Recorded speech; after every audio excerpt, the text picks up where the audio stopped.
Welcome back to the Young Leading Leadership 4.0. So there was a mix-up somewhere. We're meant to start by 4 p.m. Nigeria time, but we had an issue with timing. So we're starting by 5 p.m. Nigeria time. So we're going to be having Mr. Scott from University of Miami speaking to us. And he will be speaking on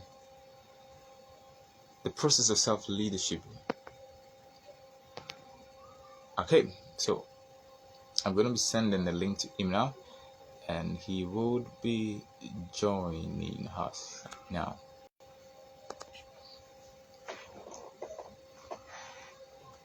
Okay, so that's Dr. Scott. So he'll be speaking on the process of self-leadership. Okay, so I'm going to be adding Mr. Scott now. So he would be unable to join. Okay, okay.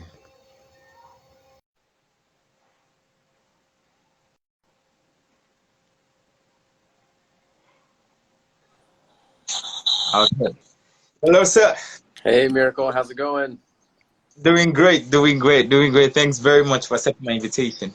Thanks so much. Absolutely. So I'm happy to be here, happy to help out. Thank you so much. Thank you so much. Okay, so we have a tradition, so I'm going to introduce you first of all, and then the floor is going to be yours. So I'm going to read Mr. Scott's profile. So Dr. Scott's DOST PhD is the Dr. John F. May Endowed Assistant Professor of of Management at the Farmer School of Business, Miami University. He's also the Chief Research Officer at Clover Leaf, an integrated performance development platform. Dr. Scott offers varieties of free resources, assessments, ebooks, and newsletter for those interested in human capital through his website, which is www.scott.com. So that is Mr. Scott. Welcome, sir. Thanks for having me. Absolutely. I love the mission and I appreciate what you're doing, especially in this younger generation space. So happy to have a discussion. Thank you so much, sir. Okay, so now the floor is yours, so you can. So I'm ready to listen, I'm ready to jot down.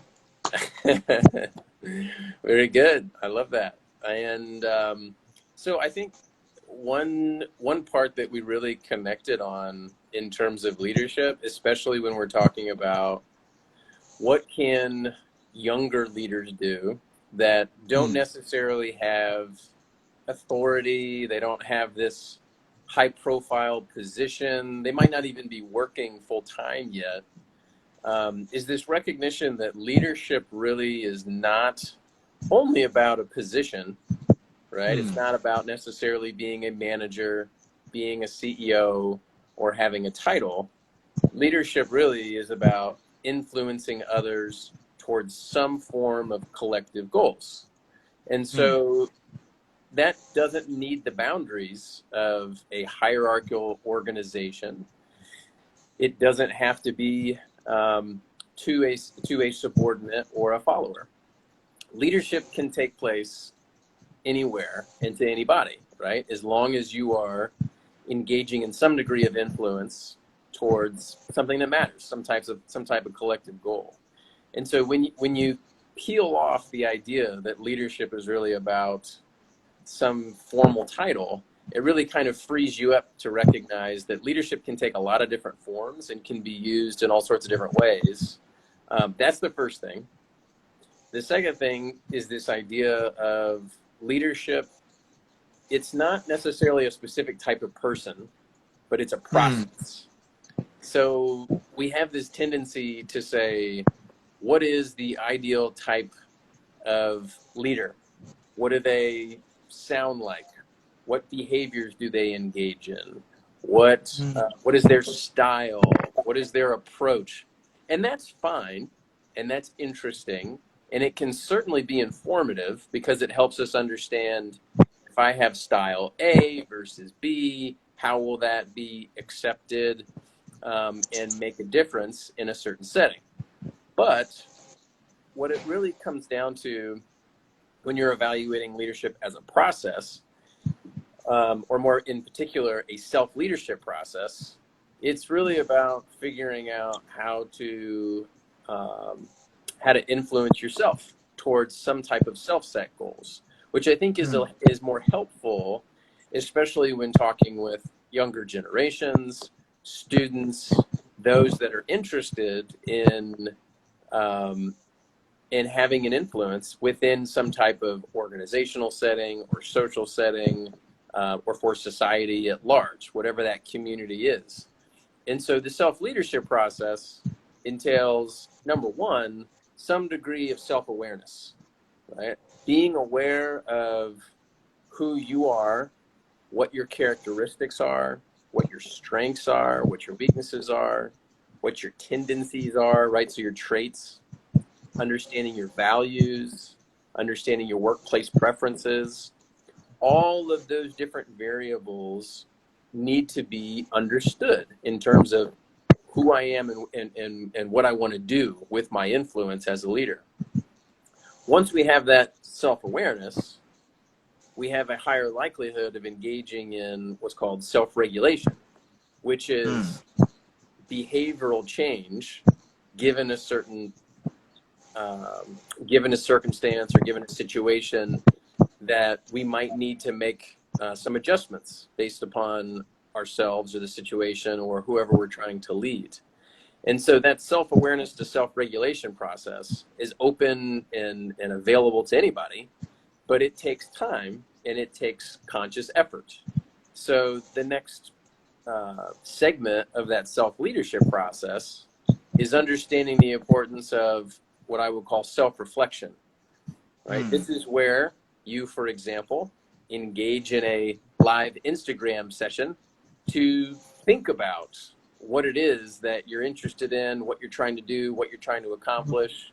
And you're paying attention to all of these different opportunities to learn more about yourself, to learn more about what the options are, to get ideas for what you could potentially change.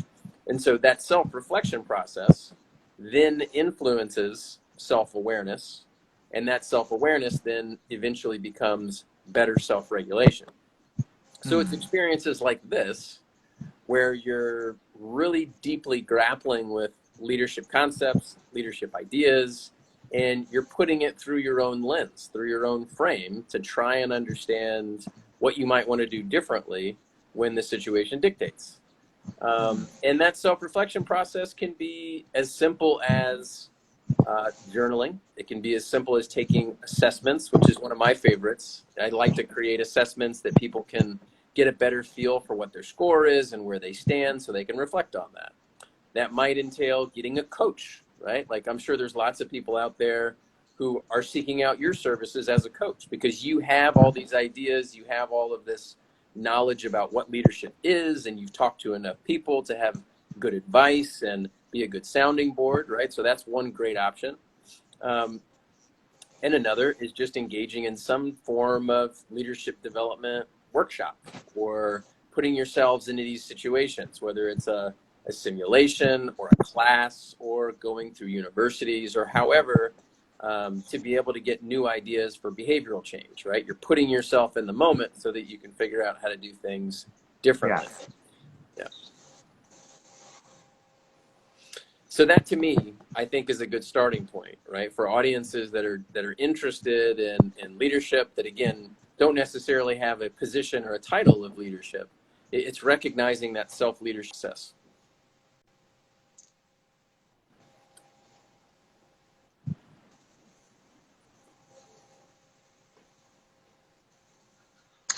Okay, can you hear me, sir? Yep, I can. Okay. So you made mention of self-awareness, self-regulation, and understanding the process of self-reflection. Yes. So, okay, and now the question I would like to ask is, how does a young man, like let's put it in the school settings, in the academic setting, how do we influence people with influence people even finding obstacles? Say that last part again. How do we do? I heard the How do obstacles. we, how do we cause how do we cause influence through obstacles? Because of obstacles like maybe people inability to believe in you, people inability to feel like you're not competent enough, people inability to feel like, oh, I'm still young. So how do we as young people fight through and then scale through those obstacles? Right. Almost this. There's almost like this bias that because you're young and because you're inexperienced, you don't know the answer yet, kind of mentality, right? So that's totally normal, and that unfortunate reality can be perpetuated when you're in a society or when you're when you're embedded within a culture that puts a lot of weight on age, experience, power distance, and it's this recognition that you can still respect the culture and the tendencies for people to have this hierarchical preference based upon some relatively antiquated understanding of who should be in charge, yet at the same time offer some degree of suggestions, ideas, and influence. I like to say that it's more helpful to engage in the system and work with the system rather than against the system. So if you're an individual that you feel like, you know, I have great things to say and I have all these things that I want to do, I feel like I can offer great advice, but you're embedded within a system that kind of shoos you away because they think you are not ready and really don't have the ideas yet.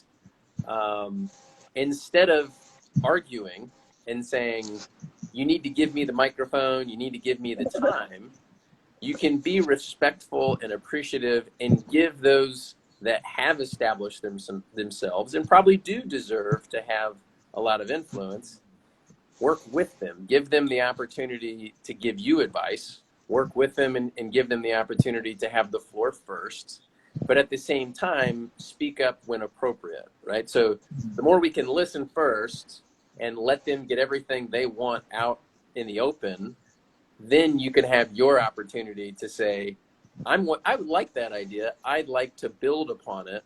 Here's some ideas. What do you think? So people that are in positions of power, they typically, and I'm overgeneralizing, they typically like to feel as if they are heard. They like to feel as if their authority is recognized, and they like to give advice. And so use it, right? Just because they, at first glance, didn't necessarily give you the opportunity to speak first, you can still roll with that and let them do it and let them give you feedback and let them offer some ideas. So I guess my overarching suggestion is work with the system. Don't try to fight against it. Hmm.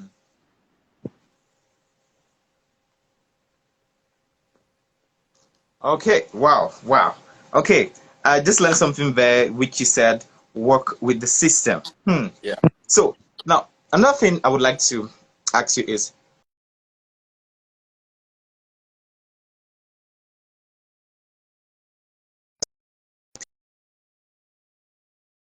what advice would you give young people in leadership? Being having heard from other people, having learned from other great leaders, having worked with a lot of people, what advice would you give young people that are in leadership right now and in different sectors? Yeah, I think probably my number one advice is to use two different frameworks anytime you're influencing others. Number one is applying what's called the contingency theory of leadership approach. So a good framework for trying to decide how to influence and where to offer your influence, and in what style and in what approach, is to think about three different characteristics. Number one, yourself, right? What are your strengths? What are your weaknesses? What are you capable of, right? You have to be authentic to what your capabilities are. And then number two, recognizing the characteristics of whoever you're trying to influence, right? So not all other parties are going to be the same, right? Some people need a certain type of motivation. Some people have different values. So be in tune with whoever the followers are and what they might be interested in and what their motivations are. And then number three, think about the environment in which that leadership follower or supervisor subordinate relationship is taking place within. So sometimes we're in situations that are relatively stagnant or conservative. Sometimes we're in situations like you just described where it's a culture that has a very different expectation about age and power differential, right? So if you can walk yourself through those three different circles of the Venn diagram and then start to evaluate where's the overlap. Who am I as a leader? Who are they as followers? And then what environment am I embedded within? You have a higher likelihood of increasing your chances of success. Okay, so that's the first framework that I would offer. The second framework I would call the situational theory of leadership. And this recognizes that there is no such thing as an ideal approach to leadership. It depends on the situation. And I think we have this tendency to want to decide and be very specific about how we're going to do it. And this is my brand and this is my approach. And in reality, those that are the most successful are more adaptive. They're more in tune with the circumstances and they're able to adjust on the fly depending upon whoever they're interacting with. And so that gets at the core of this situational leadership mentality of instead of choosing a path, have the mindset of adaptation and being in tune with others and being self-aware, and you'll probably increase your likelihood of doing it right. And also recognizing that you're probably not going to get it right the first time every time, and that it's kind of like it's like entrepreneurship. You experiment, you see how it went, and then you iterate, and you constantly learn from however it went, and then you regroup and reevaluate, you self-reflect, and you come up with a new plan. Right? So it can be purposeful. If you almost think of yourself as a leader, just like you would if you